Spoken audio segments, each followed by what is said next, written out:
Good evening, everybody. I'm back for part 2 of my video. So in this video, which is part of my Classics as Read on TV series, I'm going to be reviewing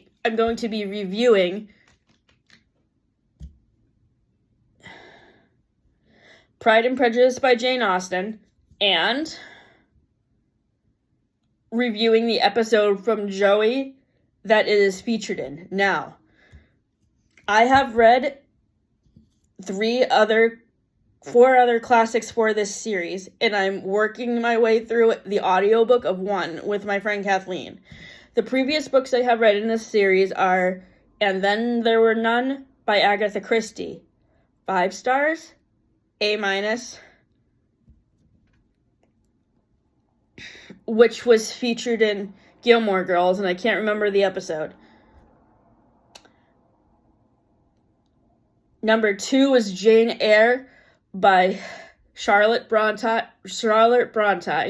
from the episode of Friends, the one with Ross's Sandwich, C+ DNF. Wuthering Heights by Emily Bronte from the same episode of Friends, the one with Ross's Sandwich. Again, C+ DNF. The cookbook recipe that we made from this episode gets an 8.5 out of 10. We made the Moist Maker turkey sandwich, which we are going to remake again at Thanksgiving time with Thanksgiving leftovers. The book that I'm reviewing today, Pride and Prejudice, A-, 4 stars, and I'll get into the reasons for this ranking in just a minute. And finally, the book that will wrap up this series at the end of July is called The Picture of Dorian Grey by Oscar Wilde. Kathleen and I are currently on chapter 4 of the audiobook. We are hoping to finish it by July 12th, and the review of that video will be out a couple of days later. So I will make an announcement on my community tab about what time and day the video will be posted at, so be on the lookout. Now, back to Pride and Prejudice. Unlike the other books that I have read that I didn't care for, I will explain the reason why I didn't like these books. For Jane Eyre, don't get me wrong, I love the character of Jane. I think she was a great character. But once it got to the relationship development between her and her love interest, I can't remember that character's name right now. I just thought the pacing was slow, so that's the reason why I stopped reading. With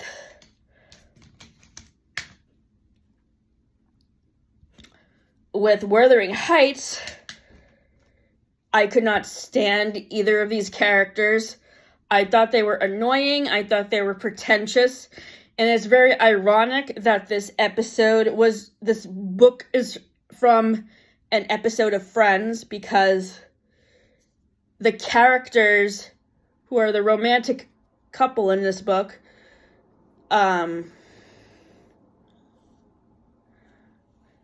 Heathcliff and Catherine, remind me of Rachel and Ross because of their relationship dynamic and how they don't really get along. So, what stands out to me about Pride and Prejudice, though, is the setting. I felt like I was really immersed in the countryside of London in this book, unlike any other books where I couldn't feel like I could get immersed in the universe. And I was immediately hooked to see where the relationship development of Mr. Darcy and Elizabeth would go, and if it would last or not. So I am really excited to watch the film of this movie to see how the directors managed to work all these elements in. Unfortunately, we were not able to find it for free on streaming services, so we're going to have to borrow it from the library at a later date. So I gave the Pride and Prejudice book an A- because of the reasons I just described.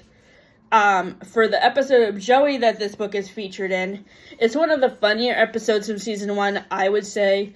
The other episode I thought was really funny was Joey in a Perfect Storm, where he is set to understudy for 3 different plays at once, and he ends up showing up at the wrong theater to perform the monologue that he has been preparing for Richard III. In the episode that Pride and Prejudice is focused in, it's called Joey and the Book Club. And so, for those of you not familiar with this series, Joey is a Friends spinoff that can essentially be counted as seasons 11 and 12 of Friends. Friends wrapped up production with its finale, the last one, on May 18th, 2004. The 20-year anniversary of that said finale is coming up soon. Next week. So basically, for most of the other characters in Friends, their stories tie up nicely at the end. Monica and Chandler are moving to Westchester to raise their children in the suburbs. Phoebe and Mike are married, and Phoebe's goal was always to have 2 kids and be a soccer mom. And Ross and Rachel, as we know in this final episode of Friends, Rachel is preparing to move to Paris, and Ross has been reluctant to tell her that he loves her, so he goes to the airport to finally admit his feelings to her. She leaves, and then he goes off to his apartment, feeling dejected and upset that he couldn't get his feelings out. And then Rachel shows up in the doorway and says, "I got off the plane," following a phone message where she's like about to get off the plane at the airport. And I'm very bitter about this ending for Rachel and Ross. I think that Emma being born showed that Ross could be a more mature adult, but I was just never a fan of their relationship and did not feel that Rachel and Ross should have ended up together in the end. Because, seriously though, when Emma is first born, they're actually not even really together. They're like co-parenting, but they're not a couple. So I think Rachel should have taken Emma with her to Paris and raised her by herself, because I don't know, Ross didn't fit well with me. Flash forward to a couple of months later. The Joey spinoff aired in September of 2004, and the pilot episode opens with Joey getting off the plane in Los Angeles and meeting with his sister Gina, and he moves into her house,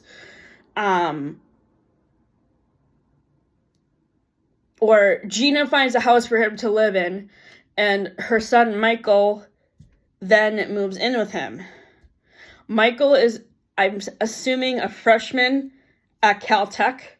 And in the episode that's right before this one, Joey and the Party, when Joey and Michael throw a party for Michael's college friends, we get a cameo from Simon Helberg, who played Howard on The Big Bang Theory, and Jayma Mays, who played Miss Pillsbury on Glee.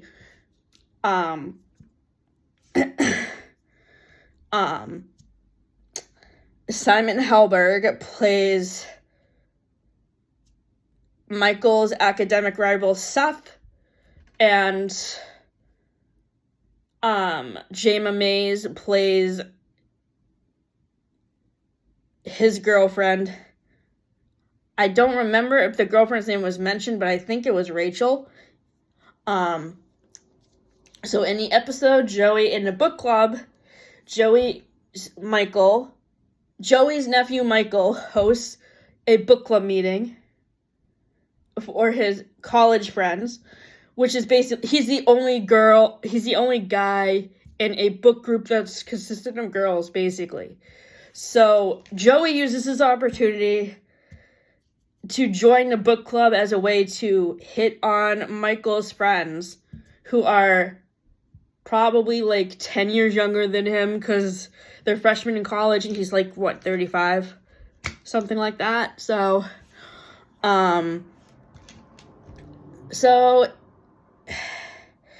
they have a no dating rule in the book club, which the vice president of the book club, her name is Janie, she appeals to Michael, let's lift the non-dating rule, so because I kind of have a crush on your Uncle Joey, essentially is what she does. So it would have been interesting to see if anything happened with that, but I don't know if that would be kind of predatory because of the age gap between Joey and the girls in Michael's college group, but they technically don't even really get to discuss Pride and Prejudice because everybody feels under a lot of pressure to read a book a week, and they don't even start the book before the meeting. So basically, it's kind of silly, but essentially, most of the other episodes of season 1 of Joey are basically episodes of Friends that focus on Joey's acting career, but retooled and set in California. In Friends, Joey has an agent. Her name is Estelle, and she was played by June Gable. In the spin-off series in California, Joey's agent is played by Jennifer Coolidge, who you might remember from the American Pie movies as Stifler's mom, or A Cinderella Story as the Wicked Stepmother. I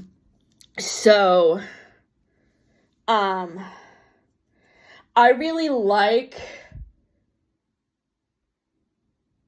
Bobby a lot better than I do Estelle. Estelle just comes up as kind of a boring character, but Jennifer Coolidge really brought a lot of fun into Bobby's character, and she kind of hits on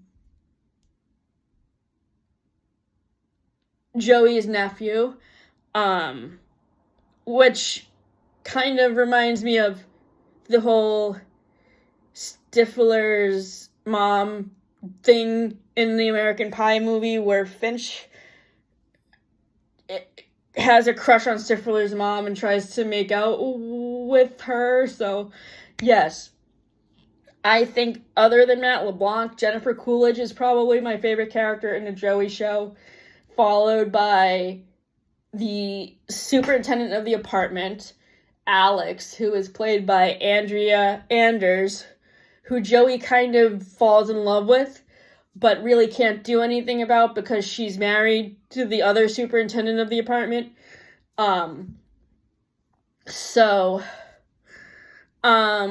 We gave the book Pride and Prejudice gets an A-.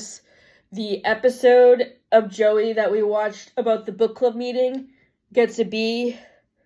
Overall, when I first watched this show, back when it first aired, I gave the show a B-. And in a previous video I made when I talked about how I relate to the Friends characters, I talk about how I relate to Joey because he comes from a big Italian family, because he comes from an Italian family with 7 sisters, one of which he moves in within the Joey spinoff.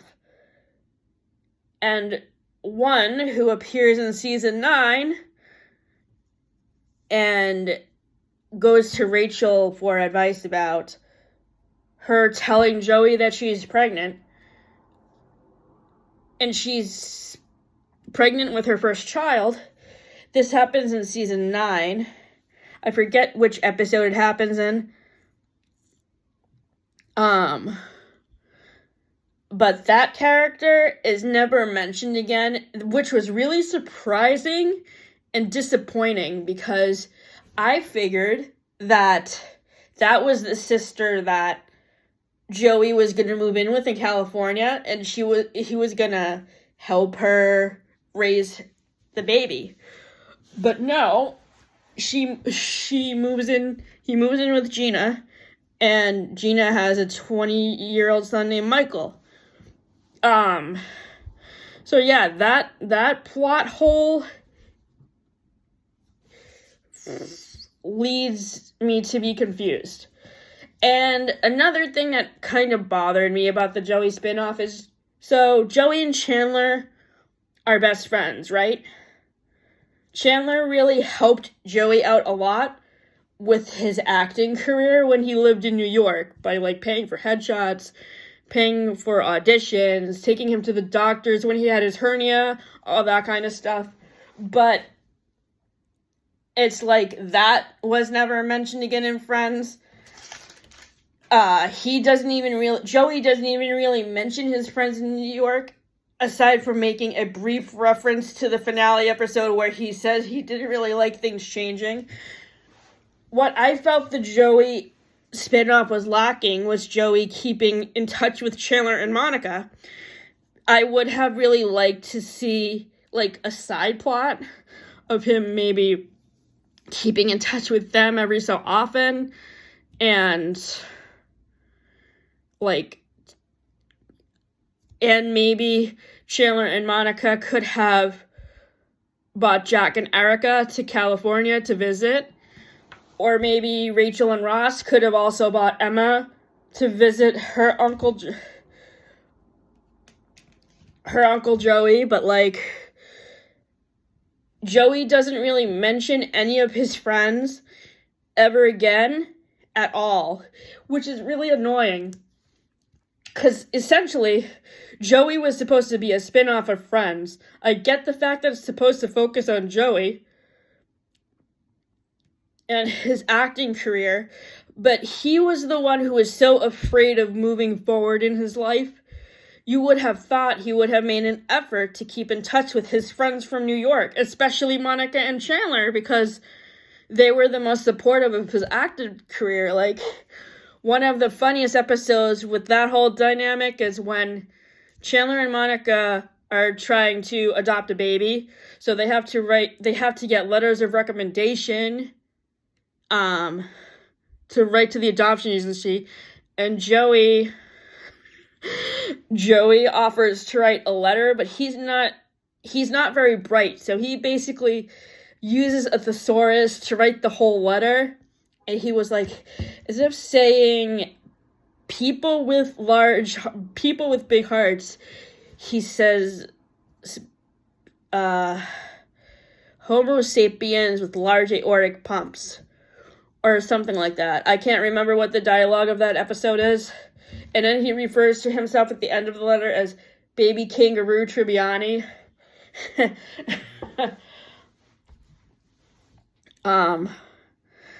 So Monica tells Joey that he shouldn't focus on sounding smart for writing the letter. He should just be himself.